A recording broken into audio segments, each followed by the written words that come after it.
Après avoir nourri la foule avec 5 pains et 2 poissons, Jésus disait, « Moi, je suis le pain vivant qui est descendu du ciel. Si quelqu'un mange de ce pain, il vivra éternellement. Le pain que je donnerai, c'est ma chair, donnée pour que le monde ait la vie. » Les Juifs discutaient entre eux. « Comment cet homme-là peut-il nous donner sa chair à manger ?» Jésus dit alors, « Amen, amen, je vous le dis. Si vous ne mangez pas la chair du Fils de l'homme, et si vous ne buvez pas son sang, vous n'aurez pas la vie en vous. Celui qui mange ma chair et boit mon sang a la vie éternelle, et moi, je le ressusciterai au dernier jour.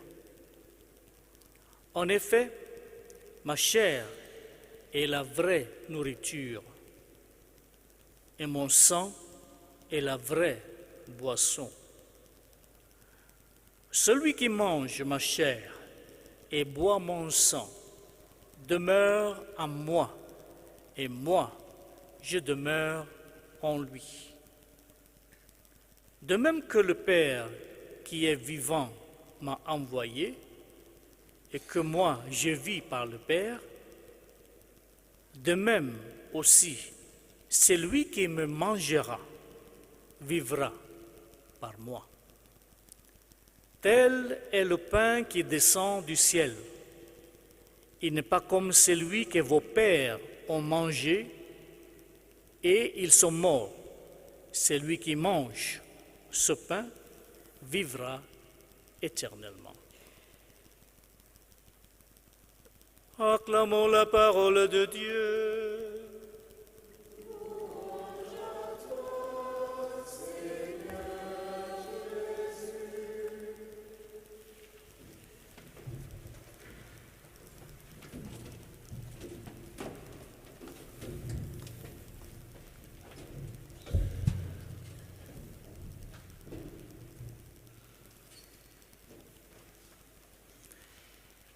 Chers frères et sœurs, aujourd'hui, l'Église universelle fête la solennité du corps et du sang du Christ.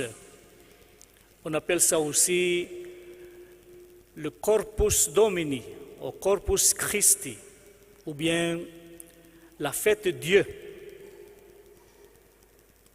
En fait, nous avons fait même la procession que je suis sûr certains parmi vous ont participé après la messe de 11 heures aujourd'hui.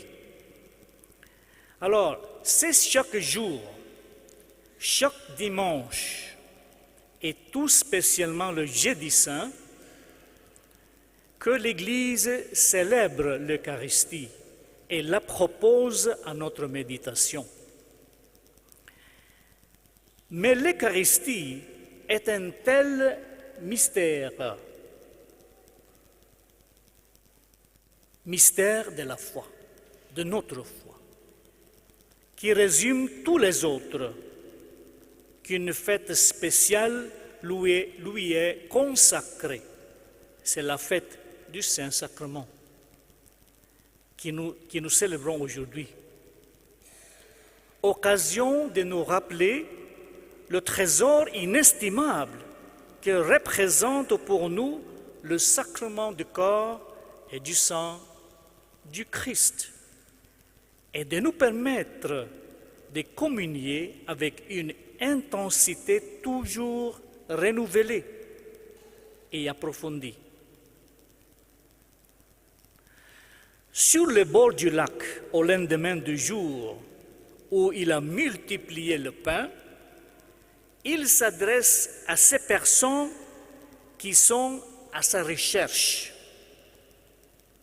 Est-ce parce qu'il les a nourris ou parce qu'ils ont été éblouis par ses paroles?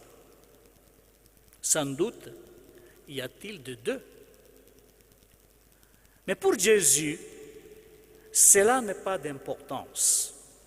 Il nous prend là où nous sommes, pourvu que nous ayons une étincelle de désir au fond du cœur. Et il nous conduit pas à pas vers la lumière. En effet, 3 jours se sont écoulés. Ces hommes, ces femmes et ces enfants sont restés là à écouter le Seigneur, sans penser à leur fatigue ou à leur faim. Pendant 3 jours que le Seigneur a prêché, ils étaient là, suspendus à ses lèvres. Il n'est pas extraordinaire tout cela? Ils étaient suspendus aux lèvres de Jésus et se nourrissaient de ses paroles. Il fallait encore qu'ils aient confiance en lui pour écouter cette révélation extraordinaire. À travers la satisfaction de la faim du corps, le Christ veut qu'ils comprennent qu'il en est une autre, plus existentielle, la faim de Dieu. Moi, je suis le pain vivant descendu du ciel. Il a souvent évoqué son origine céleste et sa filiation divine. On peut encore croire à l'entendre qu'il complète son enseignement par une image. Mais il précise, le Seigneur précise, le pain que je donnerai, c'est ma chair. Lui, le Verbe fait chair, Jésus, le Verbe fait chair. Il devient pain de vie. C'est sa chair qu'il nous donne en nourriture. Et c'est à sa chair que nous communions, que nous prenons la communion chaque messe. C'est grand ce mystère. Nous prenons dans la Sainte Communion la chair de Jésus.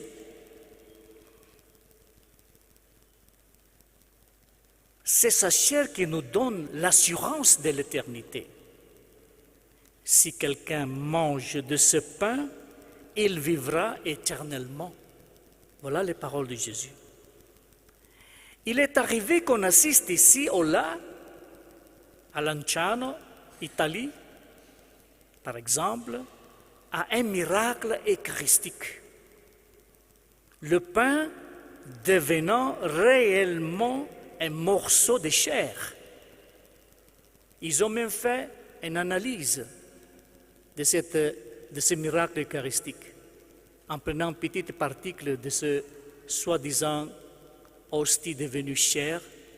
Et ils ont vu, les scientifiques, ils ont vu que c'est un morceau de cœur même, un morceau de cœur. Ou bien le vin devenant réellement du sang. Nous ne sommes pas obligés, chers frères et sœurs, de croire à ces manifestations. Elles ne sont là que par un effet de la bonté du Seigneur, pour nous encourager à le prier, pour nous encourager à nous convertir et pour nous encourager à croire à sa parole. Les auditeurs de Jésus comprennent le sens de ces paroles. Ils les prennent dans leur sens littéral et se scandalisent. Voilà le problème. Ils sont tous scandalisés. Comment cet homme-là peut-il nous donner sa chair à manger? Voilà le scandale. Ils ont bien compris qu'il ne parlait pas de manière symbolique. Il n'est ni à côté, ni au-dessus, ni en dessous, ni représenté dans ce pain. Il est ce pain. Il est ce pain. Je suis le pain venu, descendu du ciel. Les termes sont réalistes, répétés avec insistance. Jésus affirme que manger sa chair et boire son sang est sémence de vie éternelle pour l'âme et même puissance de résurrection. La chair et le sang attestent la réalité de son être humano-divin. Dans notre credo, nous disons toujours que Jésus est vrai homme, est vrai Dieu. Ça, c'est notre foi. Il a fait l'expérience de notre humanité, même s'il est notre Dieu.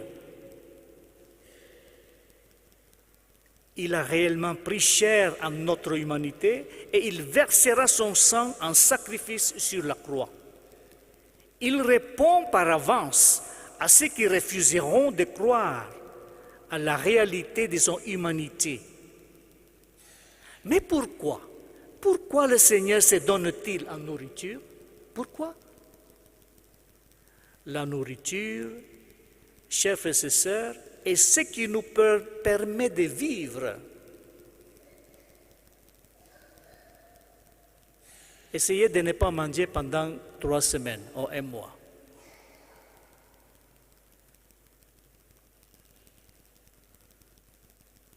C'est la mort. C'est la mort assurée, n'est-ce pas? Donc, la nourriture est ce qui nous permet de vivre. Mais de quelle manière? En se confondant avec notre être.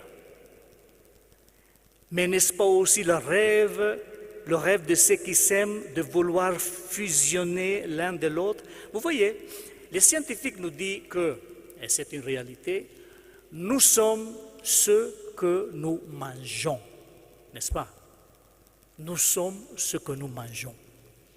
Et bien sûr, parce que la nourriture que nous prenons, ça devient nos cellules, il devient faire partie de notre être, de notre constitution. Voilà. Sa fusion avec notre corps. C'est ainsi que l'amour du Seigneur pour nous est si grand qu'il s'est fait pain et vin pour pouvoir ne faire qu'un avec nous, pour pouvoir fusionner avec nous. Il s'est fait pain et vin pour être notre nourriture. Le recevoir dans l'Eucharistie, c'est entrer toujours plus avant dans son intimité. Ce que la nourriture du pain et du vin réalise pour notre vie corporelle, pour notre santé, pour nous procurer des forces, la communion à son corps et à son sang le réalise pour notre vie spirituelle. De même qu'envoyé par le Père qui est vivant, moi, je vis pour le Père, de même, celui qui me mange vivra, lui aussi par moi. Par Jésus, nous recevons donc aussi en nous la vie du Père. Nous demeurons en lui et il demeure en nous. L'Eucharistie nous fait participer à cet échange d'amour entre les 3 personnes de la Trinité. Et la vie éternelle est déjà cela. La vie éternelle déjà commence. Plus nous communions avec foi, plus la vie de la grâce reçue en sémence au jour de notre baptême pousse, s'épanouit et porte du fruit par la puissance de l'Esprit Saint. Notre amitié avec lui grandit, tandis que nous participons à sa vie. Et en conséquence, il nous sera de plus en plus difficile de nous séparer de lui par le péché. Sans en ressentir une vive peine et sans avoir le désir de retrouver l'intimité perdue. On peut évidemment communier toute sa vie sans rien changer à son comportement. Si l'on bloque le passage de la grâce par notre égoïsme, par notre amour-propre, ou bien une certaine habitude qui rend banal le fait d'aller communier. Voilà, chers frères et sœurs, pour conclure, je vais vous raconter une petite histoire. Il y avait un enfant qui venait de faire sa première communion.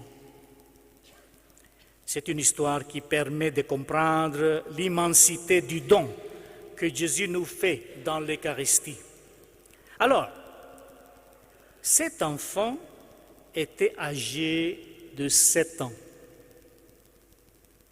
Après avoir reçu l'hostie consacrée, il retourne à sa place, la bouche grande ouverte.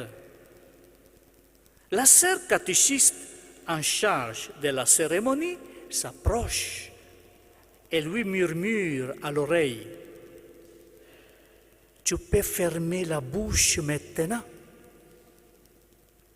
Non, ma sœur, je ne vais pas. » Pourquoi? Parce que Jésus est en moi. Il faut qu'il respire. Si je ferme la bouche, il va étouffer. Peut-être imaginons-nous le Seigneur sourire. Mais il nous dit, cet enfant m'a mieux compris que certains raisonneurs de l'Évangile. Ne nous faut-il pas un cœur d'enfant pour comprendre la sagesse de Dieu dans l'Eucharistie? Amen. Bonne fête du Saint-Sacrement.